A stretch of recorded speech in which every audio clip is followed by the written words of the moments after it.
My guest is not a comedian, but he has made millions of people laugh as Detective Fish in Barney Miller, and right now on Broadway in Arsenic and Old Lace. Welcome, Abe Vigoda. Abe, you told my producers that I could ask you any question that I want to. Anything at all. And your wife is watching? She's watching. Yes, anything at all. Okay. Except not about her.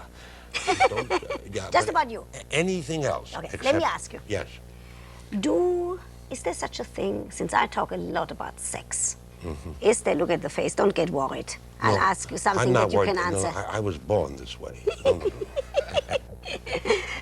Abe, let me ask you, is there such a thing as a casting couch for males?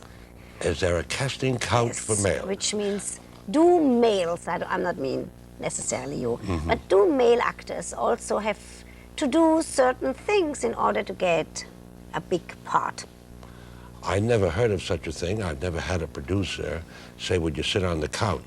They would say, would you sit on the couch? I would like to talk to you. Yes. And after talking to me, like in Detective Fish, yes, what happened there, Ruth, I was jogging. I'm a jogger. Yes. I jogged about 3 or 4 miles that day, and my agent came to me on the street, and he said, Abe, there is a producer who wants to see you about a role. Yes. A new series, a pilot that they're going to do. While you were jogging? While I was jogging. So stop jogging and go just the way you are. He wants to see you immediately, which I did. I sat down. He said, would you sit on the couch? So I sat on the couch. I was a little worried. What does that mean? And he said, you know, there's a role, there's a part in this new series called Detective Fish. He's a man who has tired feet. He has hemorrhoids and things like that. And you look... Like you could have that. You look like you have tired feet and that you are tired. Yes. And you may have hemorrhoids. So I said, are you a doctor or are you a producer? So he says, no, I'm a producer, but you do look tired like the character I envisioned when I wrote this role. I says, I am tired. I've been jogging for 4 miles. He says, you got the part. You got the part? I got the part, just like that. That's the only time you sat on a couch. I sat on the couch and I got the part.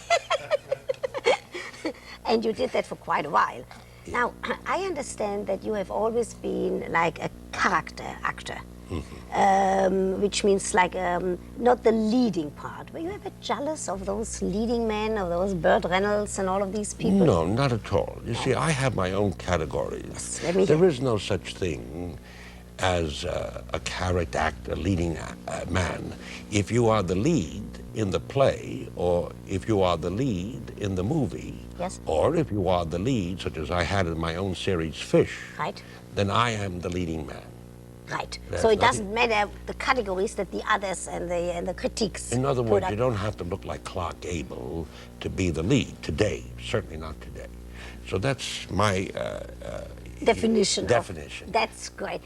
Is it true that you are in a movie, and I have to use that word, you are in a movie that's called Vasectomy? Vasectomy, a delicate matter. That's the title of the movie? That's the title. Vasectomy, a delicate matter? You know how that happened, Ruth? I was doing a play called The Sunshine Boys near San Francisco. In my hotel room, I received a phone call from a man from Texas who said, hello, is this Abe Vigoda? I says, yes, who's this? He says, I'm from Texas, and I'm a big producer out here and got my own sound stage, and I own most of Texas. Yes. And you heard very clearly? I heard that he owns most of Texas. You heard that part, yes? I says, yes, continue. and yes. And he said, we'd like you to come out down here in Beaumont, Texas, and bring your lovely wife with you. Yes. And I've been looking for you for a long time to do this role of a private investigator in a movie called Vasectomy, a Delicate Matter. I says, am I going to have a vasectomy? God forbid. He said, no, you just have to play it. No, he said, no, you won't be the vasectomy, but you'll be the private investigator investigating a murder in a very sexy movie with the most beautiful girls in the world in that film. Did you do it? Did you make the film? I said, well, just a minute, my wife is here. Dear, I said, can I go to do a movie with the most beautiful girls in the world. If I take you along, you, my wife, She if I says, take... no, I'm jealous, but if you take me along and I watch you All the time? all the time, you can go, and secondly, you'll make a lot of money, which I need a nice dress. Yes, I understand that part. So you went, you made the movie? So we went. What's the a movie limousine. about?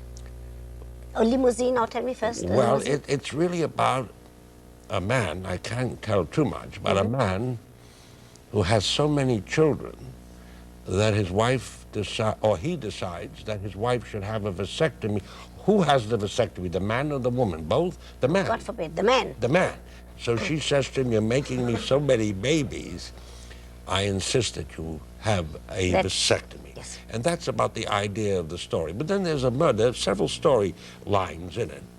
And you do play a detective. I won't ask a any other private, question. private investigator. When is that movie going to be out? It'll be out tomorrow in all of your movie houses throughout the United States and Canada. We're going to see a movie on vasectomy. Now, tell me something. You are married to the same woman for many, many, many years. Yes.